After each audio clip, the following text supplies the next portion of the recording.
Évidemment que je suis en désaccord. Que tu abandonnes des éléments, ce que les coranistes africains font, c'est d'essayer de se séparer de quelques éléments, donc de la Sunna particulièrement, et de quelques éléments arabes. Il n'y a pas de souci, mais le problème, c'est que l'islam en lui-même est une religion créée par les Arabes. Le prophète que vous continuez à suivre et tout reste un arabe. La religion a été créée sur la terre des Arabes. Le Coran est un livre qui est descendu en arabe, qui originalement aujourd'hui est écrit même en arabe. Les versions originales du Coran, c'est en arabe. Ce qui fait que toi-même, tu parles arabe. Donc, quelque part, quand on apprend l'islam à quelqu'un pour mieux le comprendre, il faut s'arabiser. Les gens continuent à avoir des noms, les prophètes, tous les noms qui sont dans le Coran sont des noms soit arabes, soit sémites de manière générale. Quoique, ce que vous êtes en train d'essayer de faire, c'est la négrification de l'islam. C'est-à-dire, on essaie de négrifier l'islam. On essaie de se débarrasser de quelques éléments arabes à l'intérieur, mais ça n'a aucun sens. C'est comme une femme qui essaye de s'habiller comme un homme, de porter la barbe, ou bien un homme qui essaie de porter une jupe, de mettre des rouges à lèvres, ainsi de suite, de paraître femme. Son ADN est Y, est masculin. Quoi qu'il fasse, son ADN restera toujours l'ADN d'homme, peu importe toute la tiraille féminine que cet homme mettra sur lui. Donc c'est comme peu importe comment on essaiera d'essayer de négrifier l'islam ou d'enlever quelques éléments d'arabisation, ça reste une idéologie, une religion arabe qui est teintée de références arabes du début à la fin du Coran, qui ne concerne pas l'Afrique. Pourquoi prendre une idéologie ou une spiritualité arabe alors que je suis noir, je suis un papa de l'humanité, mes ancêtres sont les premiers guides de l'humanité dans la voie de la civilisation, de la spiritualité. Pourquoi un arabe va m'enseigner?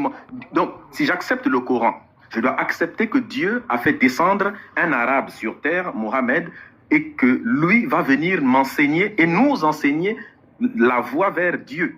Pour quelle raison? Et ça, pour ça, il faut faire partie. Donc, quand tu fais partie de l'islam, même si tu n'es pas sunnite, en tant que coraniste, tu fais partie quand même. Ça, c'est des éléments que le coraniste accepte.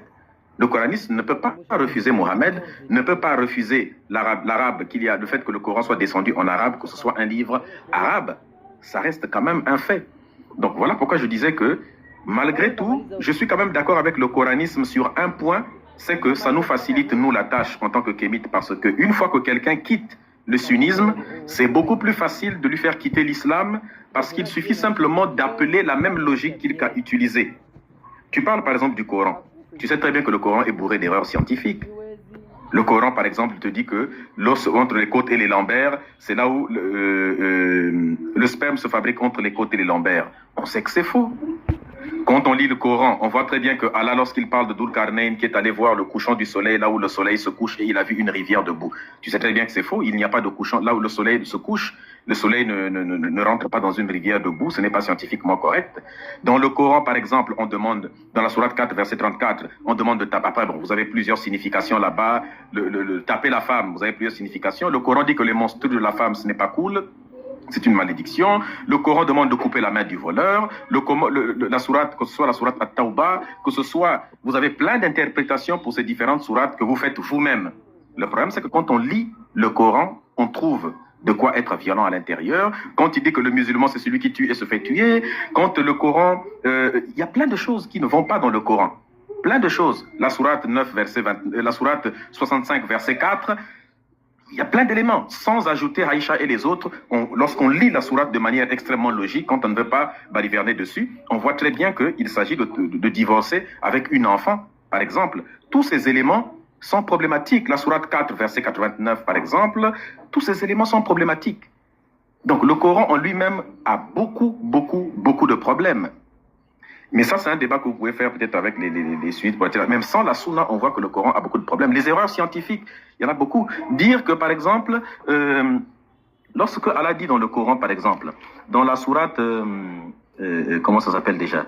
La sourate 16, verset 66, An-Nal, par exemple, lorsqu'il dit que le lait est un mélange entre les excréments et du sang. C'est scientifiquement faux.